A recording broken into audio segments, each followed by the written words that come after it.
Oh, what is going on? Christian Gokel and Cam Urshery coming to you live from the Weston Jekyll Island for the 2021 Ben Troop Florida Georgia Legend Series. So happy to have y'all alongside here. Hey, Cam, listen, I'm looking out over beautiful ocean, palm trees, beaches. I can smell food coming from the kitchen, and you're back in the studio right now. What's going on, man? Yeah, don't rub it in my face, but I mean, yeah, you got a nice little scenery. I'm still, back in the studio, but one of us got to make it happen, and you're making it happen right now. Hey, somebody's got to hold it down for the home team. But again, we have the Ben Troop Florida Georgia Legend Series coming up tomorrow night. We'll be here from 2 to 6 today. Also broadcasting live tomorrow afternoon here at the Weston Jekyll Island. And then coming up tomorrow at 7 o'clock, the roundtable featuring legends from Jacksonville and just that game that's such a huge part of the college football landscape. From the Georgia side, Willie McClendon, the legendary Georgia running back, Daryl DJ Jones, who was a member of that 1980 national championship team, Wayshawn Ely, of course. Everyone remembers that interesting uniform concept that Georgia broke out while Wayshawn was there with the black helmet, black pants, white uniform. And then for the Florida side, their all-time leading receiver, Carlos Alvarez, catching passes from the legendary Heisman Trophy winner Steve Spurrier, Jeff Chandler, a member of the Florida Georgia Hall of Fame, the kicker there, D. Webb, a former defensive back for the Florida Gators, and of course, our resident Florida Gator, All-American, Ben Troop, hosting everything. So tomorrow night, coming up at 7 o'clock, the Florida Georgia Legend Series at the Weston Jekyll Island here. You come out completely free to the public. It's an absolutely gorgeous scene out here, and it should be perfect weather. We're getting all the rain out of the way today. We got Kevin Thomas over here. We have Cam. This is dangerous. We have hoodie Kevin right now. Oh, I have to see this. Let's see if we can. I can probably pan over here, and we can just take a gander at. There's hoodie Kevin. Wow. Okay. It's basically hoodie mellow, right? Yeah. Dangerous. Attribute levels go up. His shooting. Yeah, his shooting, ball handling, everything goes up when you put the hoodie on. I mean, we could talk about what Melo was doing a little bit later. Oh Lord. Yeah. That shot was an interesting choice there by Melo. But no, Cam, we got to talk about what happened last night. The Braves, they fall. Kevin's shaking his head, shaking his hood. Braves fall in Game 2 of the World Series, Cam, and it was kind of like you flipped the script a little bit from Game 1. All the mistakes that the Astros made, all of the lucky hits that the Braves were able to poke through, that just kind of flipped through. The Astros were just playing small ball, able to send the ball through the shift, and that's really where Braves fans kind of lost their mind on Twitter was how many more times are we going to have them hit the other way in the shift? But I'm looking at this game, and I think, look, it was the dream start. Soler hits the home run, first at bat of the World Series. You take Game 1. I think a lot of people started thinking, like, could the Braves kind of make this a walk in the park here? No, you did your job. You took 1 out of 2 in Houston, and now you're coming back home for 3 straight in Atlanta. There is still a chance you can finish this thing up in Atlanta. It's going to be interesting with the loss of Charlie Morton, but I'm not freaking out about last night. Nah, fans shouldn't freak out. If you know anything about 7-game series, you take one on the road as a road team in either game 1 or 2, it's a success. Now you're talking about 3 straight games. If you go 2-1 in that stretch, you're 3-2 in the series. Right. Yeah, I mean, if you're a Braves fan, you should be happy being up 1-1. I mean, I kind of expected what happened last night. I expected that to happen, but I mean, hey, you're 1-1, tied coming home, got 3 straight games. You could end the series coming home or go up 3-2. Yeah, and everyone looking at the 4 runs given up by Max Fried in the second inning there, and I'm sure Kevin's going to talk about this, but I just want nodding confirmation from Kevin when I make this take. I don't think Max Fried pitched a bad game last night.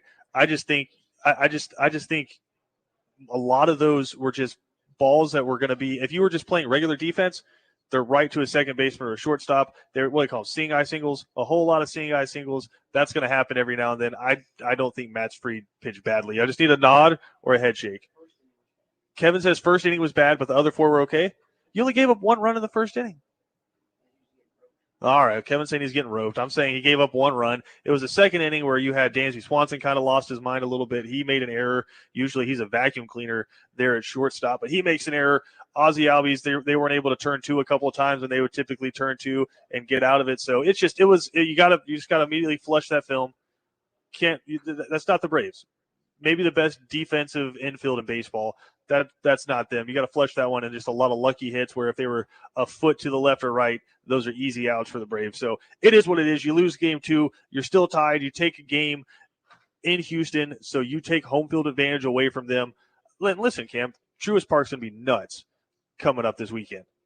Oh yeah, it's gonna be nuts. I feel bad for all the non-Braves fan or non-baseball watchers because that traffic right there, anything back in it, that traffic is gonna be really bad. But it's gonna be nuts. I hope the Braves can play off that momentum in the crowd and just win 3 straight games and wrap this thing up in Atlanta. Oh, it's gonna be something serious. But again, this weekend you're gonna have the Braves in the World Series. Game 4 on Saturday. But also in Jacksonville a little bit earlier in the day, you got a pretty big one, Cam, coming up in the SEC East. The number 1 ranked Georgia Bulldogs taking on the unranked Florida Gators, and that's kind of become the narrative of this weekend. And 3 and Out has had a bunch of former Gator players on, and it's all, listen, we just got to play Georgia like we always play Georgia. We're supposed to be Georgia. We're supposed to be Georgia. This is a different situation to me, Cam. We talked about it yesterday. In their last 8 Power 5 games, Florida's 2-6. Yep. And one of those wins is over Vanderbilt. Yep. This is not the early 2000s Florida team. This isn't the 2020 Florida team. Kyle Trask and Kyle Pitts aren't walking through that door. So I'm looking at this one, Cam, and I get that Georgia's a heavy favorite. 14 points, I think that's probably about right. I think that's a good line. I might even have it set a little bit higher than that. But I also understand in rivalries, you kind of have to throw the records out because Florida's going to come out and give Georgia their best shot. It's just my opinion, Cam, looking at everything. Florida's biggest strength is also Georgia's biggest strength, which is running the football versus defending the run. I think Georgia's better at defending the run than Florida is at running. I think that's what it's going to come down to. Yeah, I 100% agree with you. Georgia's number 1 in the country by a landslide for a reason. But also, this is a rivalry game, like you said. I think the first quarter will be kind of choppy. You'll probably see like a 7-3 game or maybe a 7-0 game, Georgia's favor, or maybe Florida's favor. But I think when it's all said and done at the end of the fourth quarter, I could see Georgia win the game, maybe 31-14, kind of in that range, win by 17 points. Kind of like an ugly game, but it's a rivalry, and this is what we like college football for. It's the only sport you really kind of get this type of feeling each and every year for the sport, and I'm excited. It's Georgia, Florida every year. I'm excited for that. And it's going to be a massive matchup. And I think, again, Florida's 4-3, and we talked about this yesterday. It's been a different area of the team that's really been their demise in the different games, right? We talked about LSU as the defense. Kentucky, the offense only put up 13 points and had all of those procedure penalties. And then, listen, you are an extra point away from being tied with Alabama and taking them to overtime. And then, as we saw with, I got to get a Barban here on PJ because he decided not to hop on the show with us today. As we saw, anything can happen in overtime. Penn State and Illinois showed us that. So, again, it's been a different area of the football team that's been the demise for the Gators in those 3 games. But I think if they come out and they're solid in all 3 aspects, this is going to be a tight game. Now, there have been some Florida fans. Now, sorry, we just got some music going on here at the Westin on Jekyll. Now, there have been some Florida Gators who have come out and said this is the best team Georgia's played so far, and I found that interesting because, Cam, remind me, didn't Georgia beat Kentucky, a team that beat Florida? Absolutely.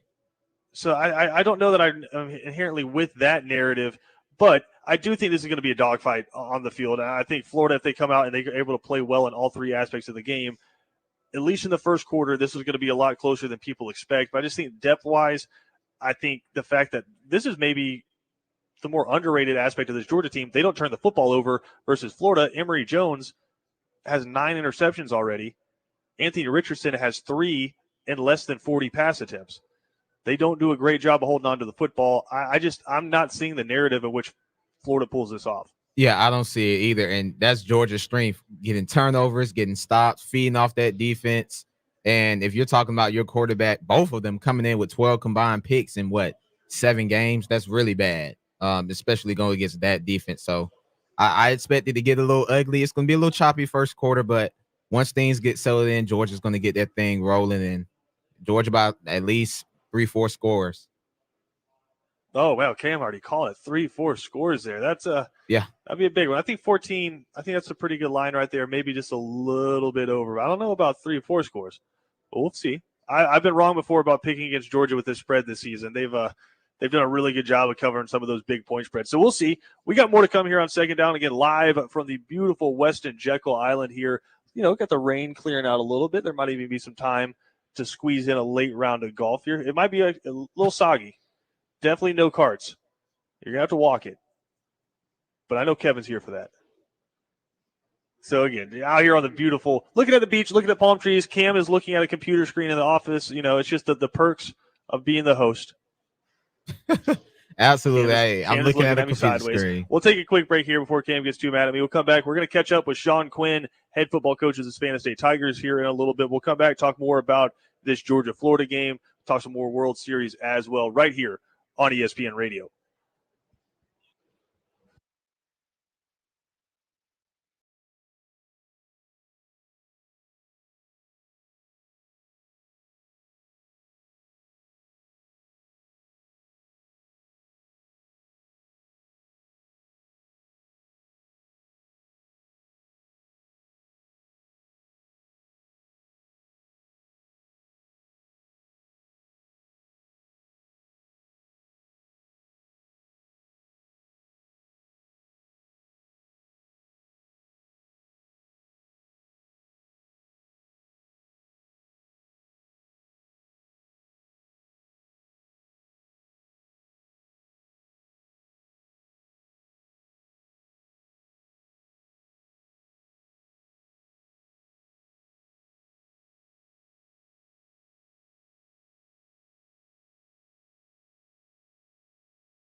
Second Down on ESPN Radio is presented to you by the Uniform Source. Christian Gokel live from the beautiful Westin on Jekyll Island here as we are getting ready for the 2021 Ben Troop Legends Series coming up tomorrow night at 7 p.m. We're going to have so many awesome players from this game's history. Cam, what are some of your favorite games that stick out in your mind from this series? I know you're still relatively young, younger than I am. I'll give you that. But what are some of your favorite memories from this game? Oh man, I think I have to go. It was one year they had I want to say it was with Jarvis Jones. It was a close game, and Georgia had won that.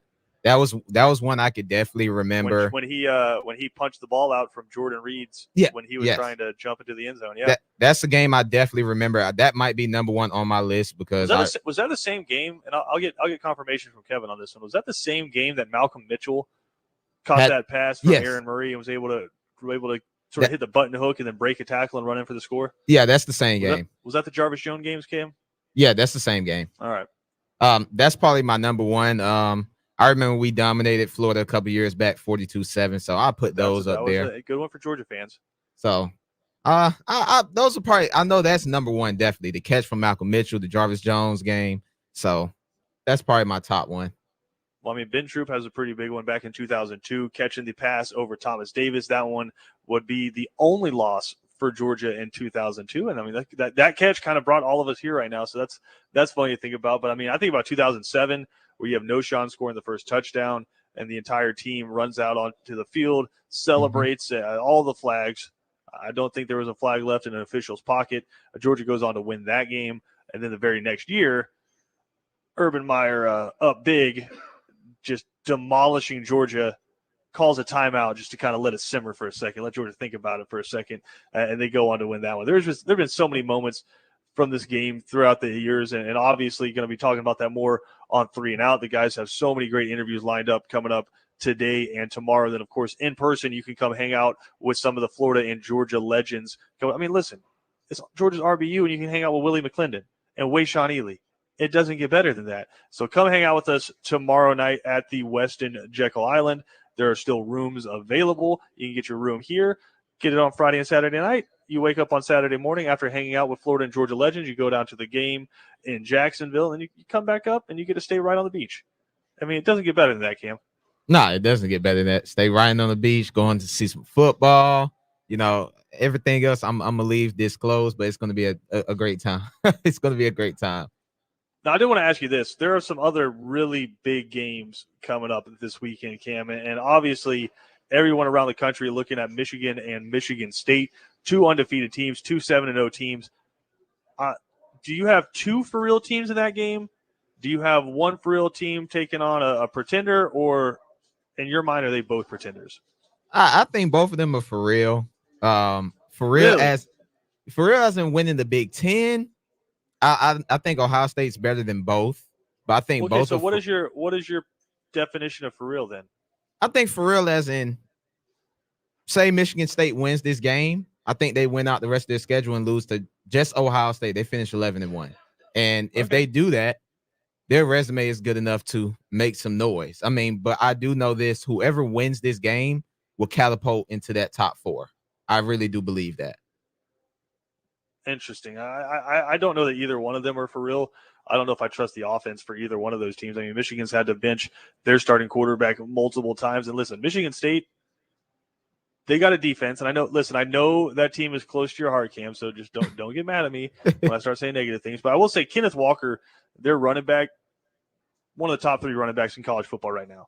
Oh, yeah. I got a soft spot for Bijan Robinson, but I think Kenneth Walker is right behind him. That's going to be a big one.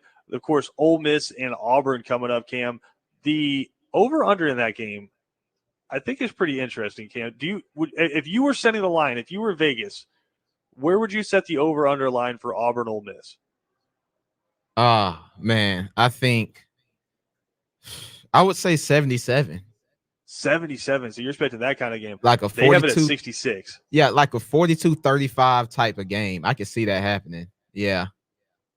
Yeah. I like it. It's like the Price is Right. You're taking the over. Yeah. Oh, most definitely. All right. So the Cam line right there sitting at 77. Vegas has it at 66. For the last 2 games, this vaunted Ole Miss offense only able to put up 31 points.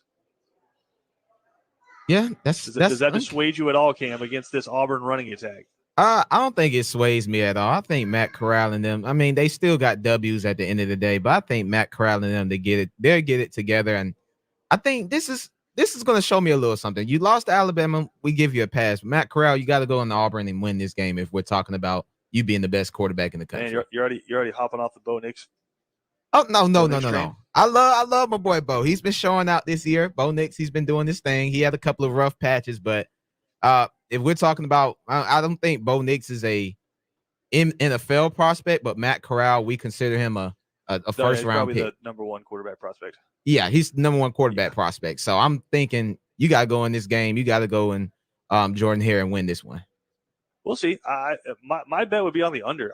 I think it's going to be under 66 points in this game. I think this could be one where you max out in the high 20s. Like I can see this as like a 27-24 kind of a game. I don't think Ole Miss is going to be able to put up 50, 60 points on Auburn. And I think Bo Nix, Brian Harsin, and Mike Bobo have kind of figured out what makes them comfortable. And also I think it's kind of big that Tank Bigsby is getting healthier and healthier. I think he's going to be a bigger part of this. He's still averaging 5 yards a carry, but he only has 100 carries so far this season. And I think we were expecting to see maybe double that by this point in the year. But obviously injuries have a lot to do with that. So we'll see. But again, we got to take a quick break here. We're going to come back. We'll catch up with the head football coach of the Savannah State Tigers, Sean Quinn, break down what was a tough loss for them over the weekend, but the season and the playoffs are still out there for them to go get. So we'll catch up with Sean Quinn next right here on ESPN Radio, and then we'll wrap up Second Down, get you ready for 3 and Out live from the West in Jekyll Island.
Second Down on ESPN Radio is presented to you by the Uniform Source. Christian Gokel alongside Cam Mercery, live from the Westin on Jekyll Island as we're looking out on blue skies now.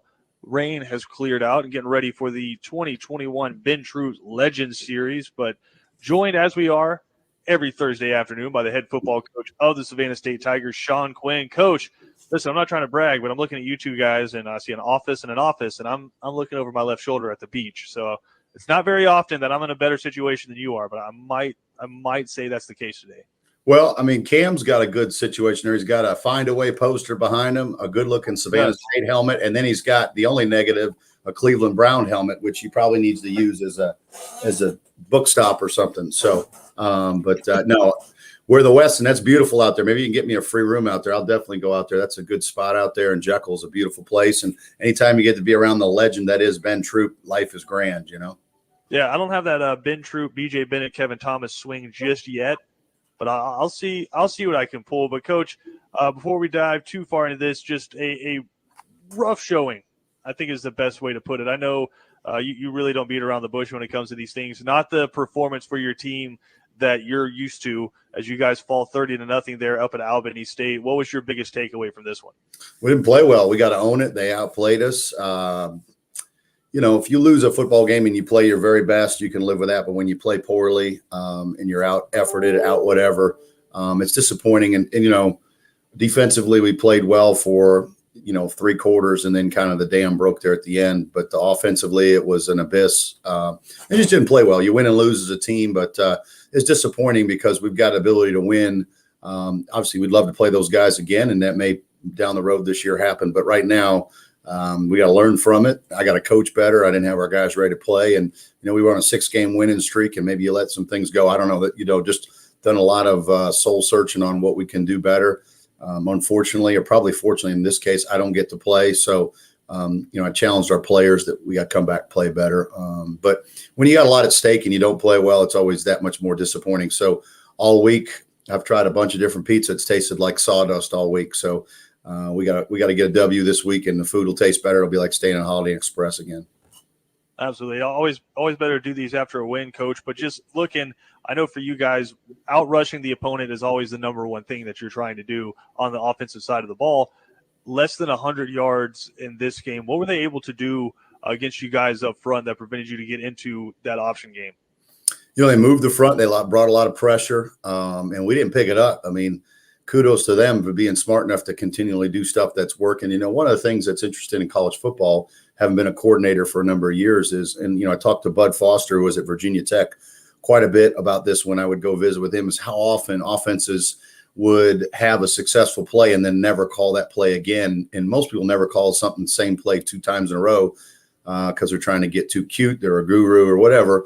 And, Albany State did a nice job of continually going to the well with the same things and daring us to throw the football, 0 pressures, bringing 8, 9, and leaving guys uncovered, in fact. So we didn't hit some open guys. So, kudos to them. That's just – but like I said, you have those games. It happens to everybody. I told our team I was at LSU, I was at Tennessee, Georgia Southern, and every one of those places we had really quality football teams, and we lost and had a game where we got outplayed mightily. And it's part of the business sometimes. So got to rebound, got to practice well, and get the bad taste out of our mouth this weekend. I was going to ask, what's the approach with the team when you do have a game like that? I know just not able to really establish yourself on offense, and then defensively, like you said, able to play well enough to keep your team in the game through the first 3 quarters, but still over 250 yards through the air given up right there, and then they go over 100 yards on the ground as well. What's the approach after a game like that the next week in practice when prior to that, you guys had ripped off 6 wins in a row? Well, I'm going to answer that twofold. Number one, you and Jesse Palmer and all the RPO people of the world, the number one stat right now in division football that determines wins is the Russian differential, which is interesting. Right now, it's the number one indicator in college football this year. For the teams that win the rushing battle, it's almost 800% winning. We've had 6 wins and 2 losses. Here's the common denominator in those. It wasn't the turnover margin, which it normally is. In the 2 games we lost, we were outrushed. In the 6 games we won that handily. So my approach has been, internally, I'm looking at everything going, what do I need to blow up, change, do better personally? And then also, you can't panic just because something didn't go well. So you got to figure out what can you do better. And I'll be the first one to tell you, they outplayed us. They played with great effort, played better than we did. And then we had a poor week of practice. And I just, kept saying, hey, it's whatever. We'll figure this out, and just tried to sugarcoat it in my mind. But I knew kind of looking at it that we didn't practice well, and we didn't play well Saturday. So you got to go back, and that's the bedrock foundation of any good win is a good week of work. And I think every coach will tell you that. And when you don't have a good work week, you generally feel like, hey, we may not play great. And it's like going for a test. You don't study all week, it's hard to perform good at the test time. So we've had a better week, but we got to keep pushing it. For me, the challenge with this team, it's a very immature team compared to the team I had 2 years ago.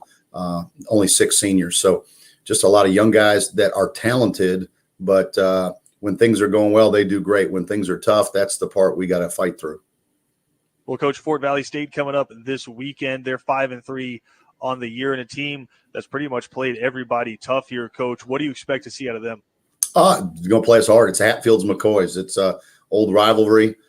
There's a lot of hatred, a lot of venom there in a good way, which I enjoy. I know these people now want everything to be PC at the stadium. I enjoy it when the crowd's rough and raucous and they're getting after you. I think that's part of college football and what makes it great. And, there's a good rivalry. They're going to play hard. They got the best wide receiver in the league, we think. Number 17, who's from Jacksonville, a really good football player. Got a good staff. They've done a good job there. They play harder. They run the football. They're committed to doing that, which they weren't in the past. So, we'll have to play our best ball. We do that, we'll be fine, but we got to play good football. And when things get tough, we got to find a way to grind through them. And, Coach, an interesting opportunity here as well, as you guys in the SEAC have agreed with ESPN Plus to broadcast a portion of y'all's game. This will be one of those ESPN Plus games, and hopefully it gets to the point where every game that you guys play inside the SEAC is broadcasted there. But what does it mean for you to have your team be available for everyone in the country and around the world to watch? Well, we got a lot of fans that are all scattered all over, but obviously anytime you can get on TV and hopefully represent and put out a good product, you and I have talked at length. We're at the beginning of this thing, trying to build a facility, trying to get some things in place that the normal schools have, a weight room, and just establish a nutrition, things to show our product and then say, hey, listen, if you guys will help us, we got this much farther to go. So anytime you get on TV, that's a great deal. And hopefully that's kudos to the kids and the people here on campus and the league for working that. I know Division II, sometimes it's hard to see those games and find them. And I hate that for a lot of kids because there's a lot of good football players that don't get seen by the average folks and get to watch sometimes maybe, no offense, some bad MAC football on a Tuesday. Sure. And again, coming up 2 p.m. on Saturday, you guys were taking on, Fort Valley State, and you can watch them on ESPN Plus. But, Coach, looking at this rivalry, and I know you've been a part of a ton of rivalries throughout your career, what are some of the fun aspects of these games? Walking into an opponent's stadium in a rivalry game, it's always fun to have your rival come home, but like I said, you kind of got to smirk when you're like, hey, it's cool to be the bad guy coming into the home stadium. Oh yeah, it's nice to play the villain every once in a while. Fortunately, I play it more often maybe than I care to, but definitely, I look back at the places. I got to LSU. I had no idea how big the LSU Ole Miss rivalry was and how big the LSU Auburn rivalry was. And they Florida was another big one. I mean, they had a number of games that had just a ton of tradition. This game was a cigar game. This game here was this. It was a Magnolia Bowl. And so I think anytime you can be part of games that have meaning because of the history behind them, that's pretty unique. One of the things that was disappointing about being in the MEAC when we were in it, there wasn't a lot of rivalries and there wasn't a lot of history. And so getting back in this league, there's a history of playing Albany State and Fort Valley and some of these other schools. And there's alumni from there. And there's kind of a friendly rivalry or hated rivalry, however you want to explain it. And I think those are fun to be part of. And when you win, they're that much more fun. So for me, I'm glad we're in games that people care about and they'll talk around the water cooler about them.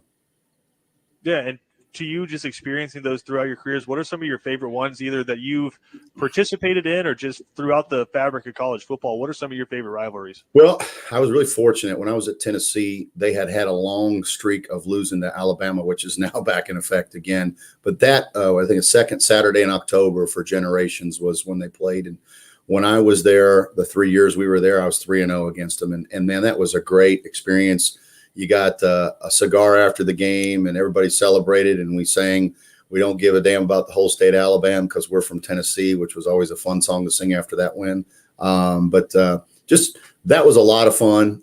Georgia Southern, the App State rivalry was a blast. Oh yeah. Oh yeah. And we won it at home one year. They were number 1 in the country. We tore down the goalposts. Our fans did. And that was a lot of fun and kind of a start of a good run. And, like I said, LSU, there was the Auburn rivalry really surprised me until I got in it, how intense that was and how much there was, from what I understand now, it's because a lot of the folks at LSU and Auburn all go down to Destin, Florida and that area to vacation. So you can go down that whole Gulf Coast and it's literally LSU and Auburn flags everywhere. And so there's a bunch of rivalries there. So been part of some good ones. Lafayette and Monroe, we won the conference championship one year, and there's a lot of hatred there because of the names. We're both Louisiana at Monroe at Lafayette, and Lafayette doesn't want that on their moniker anymore. So there's some fun stuff. But I would in Georgia, Florida and LSU. I mean, the Florida and Tennessee was a fun one, and when we won it, that was really fun to be part of. And I know there's different atmospheres, right? When you get to the playoffs and you're in games where it's single elimination, that obviously has a different vibe than the regular season, but just kind of a different electricity and just a different, you can almost kind of feel all the previous matchups between the two teams when you're a part of a rivalry like that. Definitely. I think if you're a Georgia fan, you don't get quite as excited about playing New Mexico as you do playing Auburn or Florida. I would imagine that the stadium's got a little different energy. Coming after the Lobos. Well, hey, it is what it is. So, and Coach, just thinking about it, because we work with Ben, and he was an All-American in his time at Florida and made plenty of catches and helped win plenty of games. But for him, it was in a rivalry game. It was in this game, Georgia-Florida 2002, catching a touchdown pass over Thomas Davis. That's it's his signature play, and so much of that is kind of what we're just talking about, right? It's the history, it's the rivalry coming into the game, it's the people who have made plays before you. Just going into these games, you can make one play that can almost define your entire career.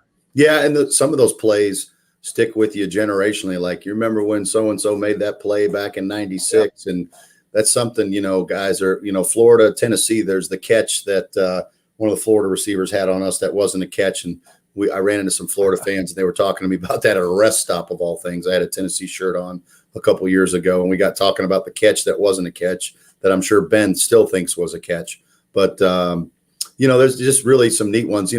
I played with a guy named Mike McKinney. His dad was Jeff McKinney, who was the running back at Nebraska with the tearaway jersey for the Oklahoma-Nebraska game. So he is a legend in Nebraska for that game and will be for the rest of his life because of the tearaway jersey. So, you have those rivalries. And I think that's what makes college football so awesome is those rivalries. And, you have your local rivalries here between the high schools, and we had them when I played. But, man, college football's got some special ones, and I've been fortunate to be part of some really good ones and hopefully a part of a good one this weekend.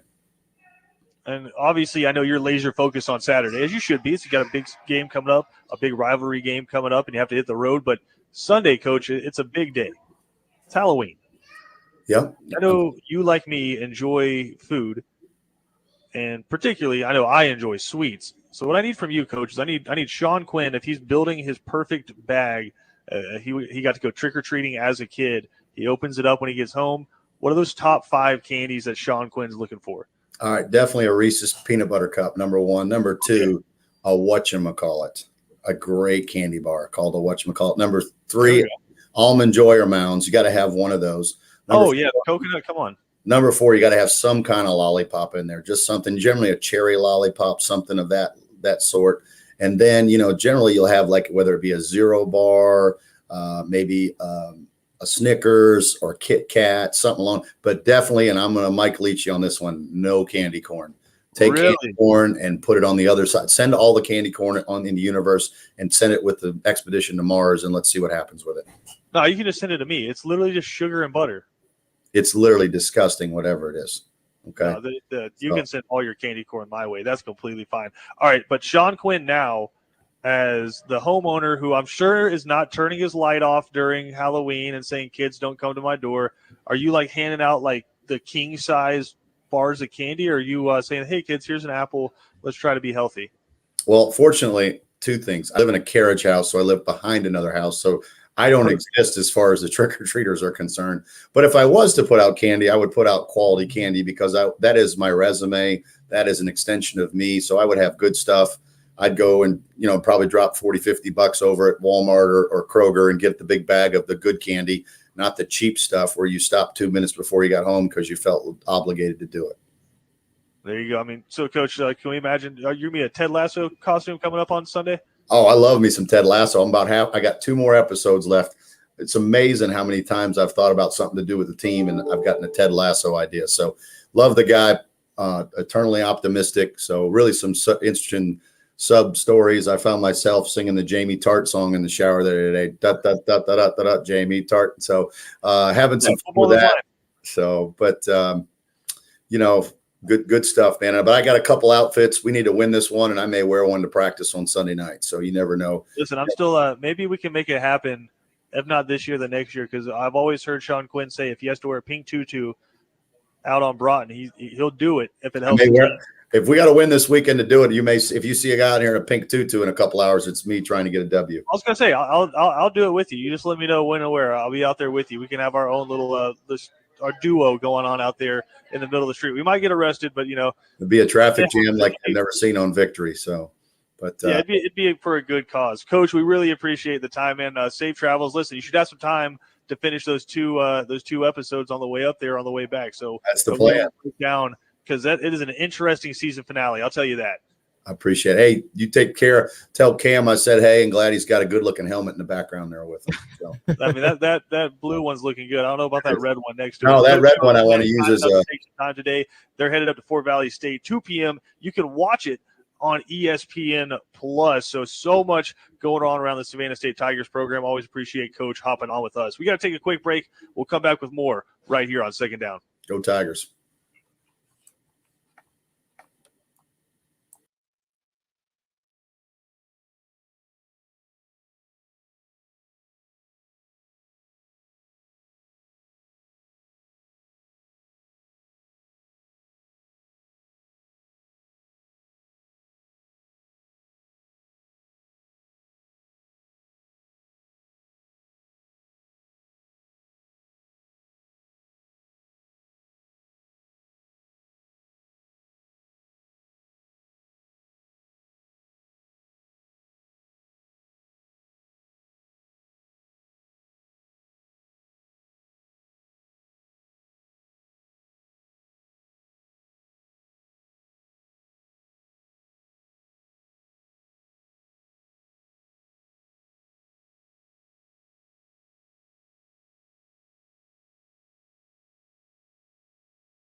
And then, of course, Jeff Chandler, he was a member of the inaugural event, will be joining us as well. And D. Webb, a former defensive back for the Florida Gators. So many people on hand coming up tomorrow evening. And, of course, hosted by our own Florida legend, Ben Troop. Really looking forward to this event. And you can come. I mean, it's right here, beautiful Weston on Jekyll Island, completely free to the public. Come hang out and be a part of history around this game and just the stories that these guys tell. I know back in 2019 when we were able to do this for the first time, it's awesome to hear these guys get together, because when it comes down to it, so many different generations of football players, but they're all football players. As much as the game's changed and the quarterbacks change and the coaches change and you have new fans that become a part of this game, they're all football players. And so hearing these guys go back and forth is just awesome, Cam. I'm really looking forward to it coming up tomorrow.